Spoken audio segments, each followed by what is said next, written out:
Imagine the dead of night over Nazi-occupied Europe. The German army, confident behind its fortified lines, believed no enemy could ever reach them from the skies. But what they never expected was that thousands of American paratroopers were already on their way, flying silently above, ready to drop directly behind their strongholds. These men carried only what they could strap to their bodies: rifles, ammunition, and sheer determination. Their mission was as dangerous as it was daring: land deep inside enemy territory, cut off supply lines, seize key bridges and spread chaos among the German defences, all before the main Allied invasion began. The Germans had no idea what was coming. One moment the night was still and quiet. The next, the dark sky exploded with parachutes as far as the eye could see. Gunfire erupted, searchlights swept the horizon, and entire German units suddenly realised they were no longer safe, even in their own rear. What followed was a brutal fight for survival. Scattered, often surrounded, the paratroopers fought village by village, field by field, against overwhelming odds. Some were captured, others were killed before even hitting the ground. Yet their courage turned confusion into an advantage,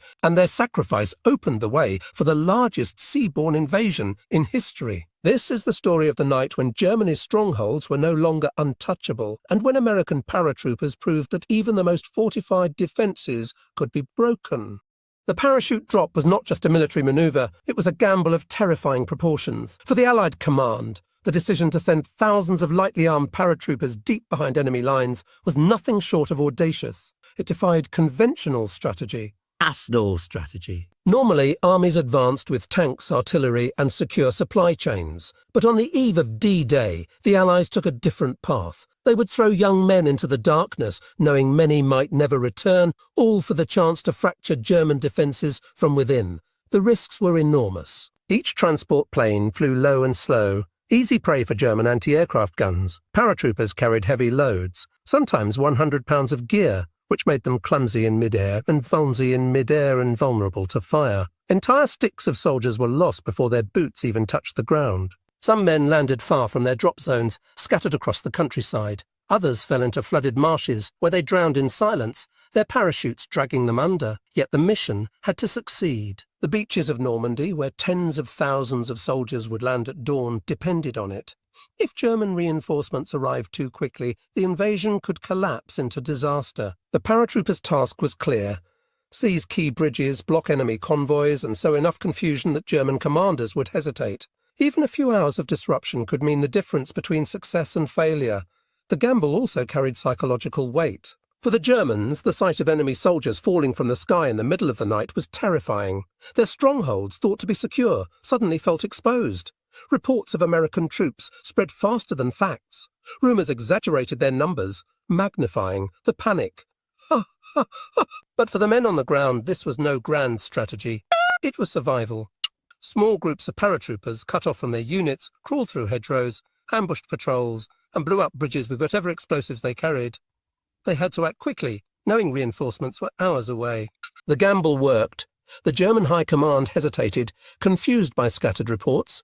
Were the landings a diversion? Was the real attack somewhere else? That hesitation, bought by the sacrifice of paratroopers, gave the Allies the precious time they needed. It was a plan that could have ended in catastrophe. Thousands of young men risked everything, knowing their mission might be impossible. And yet, by dawn, the chaos they created became one of the decisive factors that allowed the invasion of Normandy to move forward. The midnight drop was not just bravery, it was a risk that changed the course of the war. For German commanders, the night of June 6th began like any other. Reports of aircraft in the skies were not unusual. Allied bombers had been pounding France for months. But what they did not realise was that this time the threat was not bombs, it was men, thousands of them. And they were already landing behind the fortified lines that were supposed to protect the coast. At first, the Germans thought it was an isolated raid. A few parachutes here, a skirmish there. But soon, the situation spiralled out of control. Villagers rushed to warn them that paratroopers were everywhere. On the roads, in the fields, even in the small towns that connected their supply routes. Communication lines were cut, bridges were blown apart, and convoys moving toward the beaches ambushed from the shadows. Confusion spread like wildfire. Orders sent from German headquarters often never reached their destinations. Entire units found themselves cut off, with no way to resupply or regroup. Patrols stumbled into firefights with small bands of Americans who appeared out of nowhere, struck with deadly precision, and then melted back into the darkness. For the soldiers on the ground, the psychological impact was devastating. They no longer knew where the enemy was. Every hedgerow, every farmhouse, every patch of forest seemed to conceal paratroopers.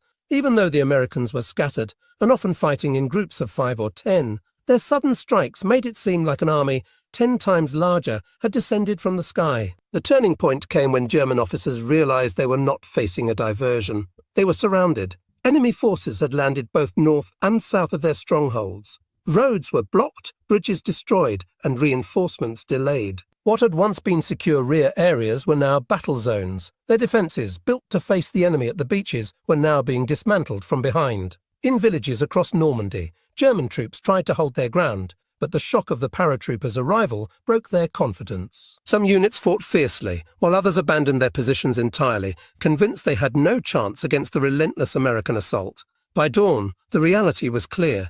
The Germans were no longer the hunters. They were the hunted, isolated, surrounded, and forced to fight on 2 fronts at once.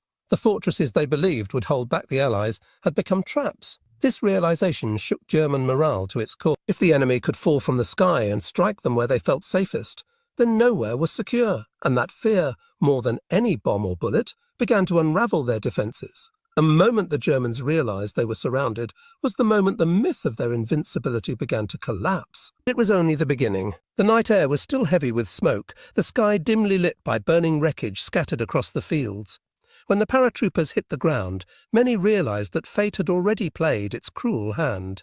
Scattered far from their designated drop zones, most were cut off from their units, and worse still, many landed with little more than their sidearms, knives, or even empty hands.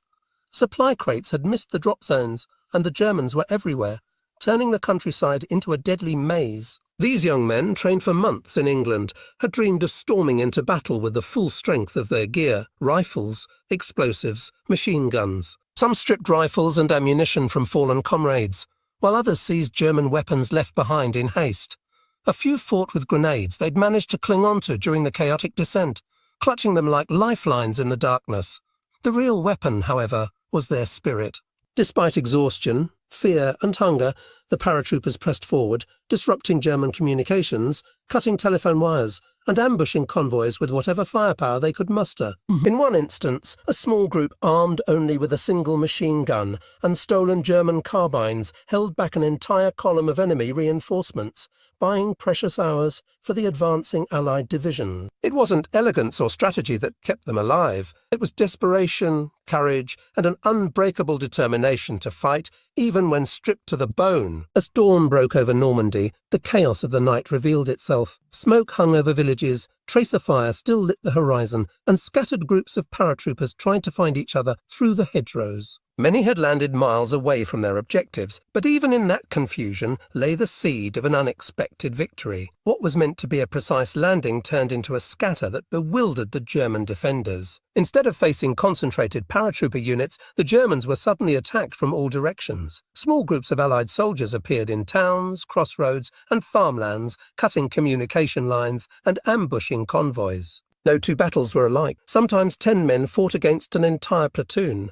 Other times a lone paratrooper slipped into the night and sabotaged a radio station. The randomness of the drop created a kind of invisible net around the German forces. By the time the main Allied forces landed on the beaches, the Germans were already reeling. Reinforcements were delayed because bridges had been blown up by men with just a handful of explosives. Tanks were slowed down because paratroopers had destroyed fuel trucks in the dark. Entire companies hesitated, unsure of where the enemy truly was, because reports came in of paratroopers striking everywhere at once. Historians would later call it accidental brilliance. The drop was messy, scattered and costly, but it fractured German defences in ways no plan could have achieved. Against all odds, the very chaos that threatened to doom the mission instead turned the tide of D-Day.